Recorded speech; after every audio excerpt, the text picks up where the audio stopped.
తర్వాత సింహరాశి, సింహంలోనే కుజుడు కేతు కలిసి ఉన్నారు. సింహరాశి వాళ్ళు చాలా జాగ్రత్తగా ఉండాల్సిన సమయం. కొంతమంది కుజకేతులు కలిస్తే పిశాచ యోగం అని కూడా అంటారు.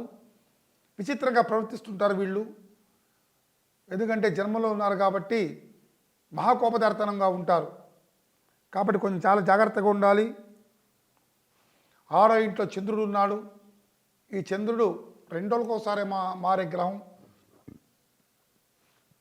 మాట చాలా స్పష్టంగా మాట్లాడగలగాలి ఎదురువాళ్ళతో. సప్తమంలో రాహు ఉన్నాడు.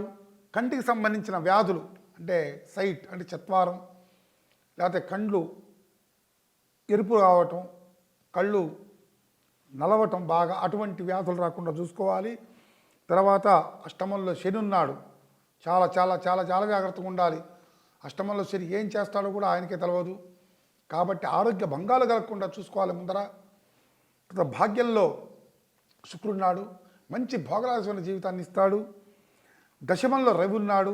ఉద్యోగ ప్రయత్నాలకు అనుకూలం, సానుకూల వాతావరణం ఉంటుంది వీళ్ళకి.